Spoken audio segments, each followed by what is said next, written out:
Режим продолжает творить беззаконие и удерживать за решеткой лучших из нас.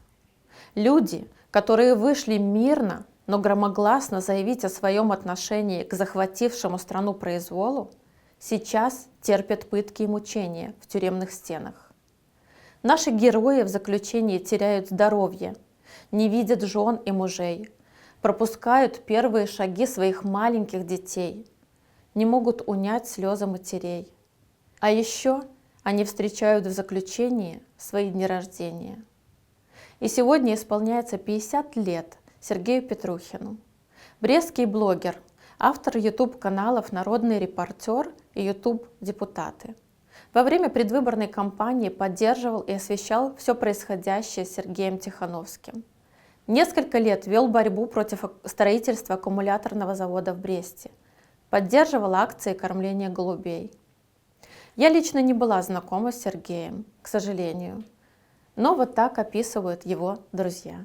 Сергей человек с отличным чувством юмора, доброго юмора, смелого. Всегда просыпается с улыбкой и с песнями, пританцовывая. Даже когда ОМОН бежал за ним по полю в районе под Минском, чтобы в очередной раз задержать его, Сергей смеялся. Над самим собой смеялся, мечтая включить этот важный кадр в ролик.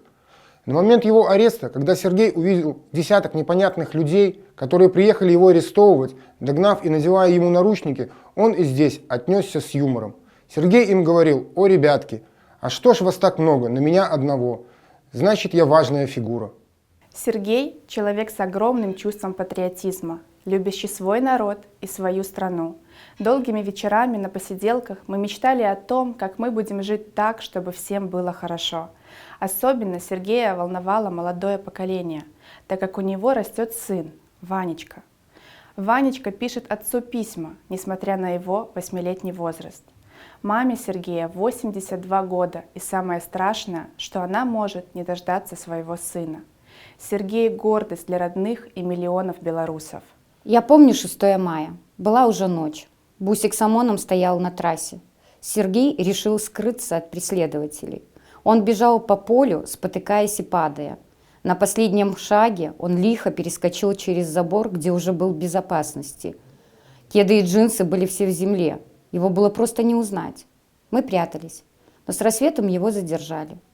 И вообще все его задержания были интересными и печальными одновременно, относящимися к жанру комедии. Сергей лет 10 проработал в Брестском театре, у него была своя труппа, работал и на радио, вел корпоративы. Он очень любит людей и свой город Брест, наверное, поэтому и борется до последнего. Семья же у него была обычная, папа прораб, все выходные они проводили вместе в парке. Мама экономист на кирпичном заводе. Папа много ему посвящал времени, а вот дух справедливости – это у него от мамы. Мы поздравляем Сергея Петрухина с днем рождения.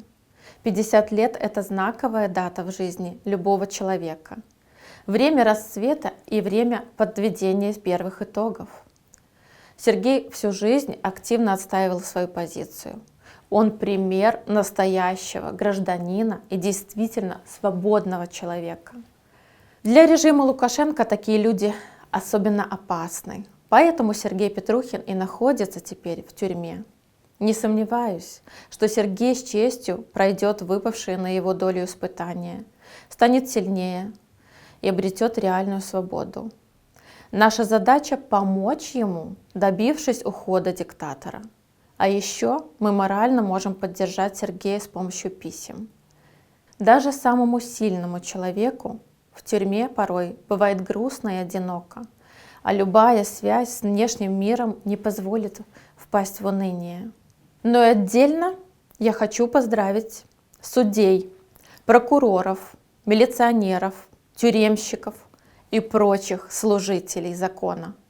Всех тех, из-за кого Сергей Петрухин и сотни других белорусов оказались в тюрьмах, получили уголовные сроки, были избиты и унижены.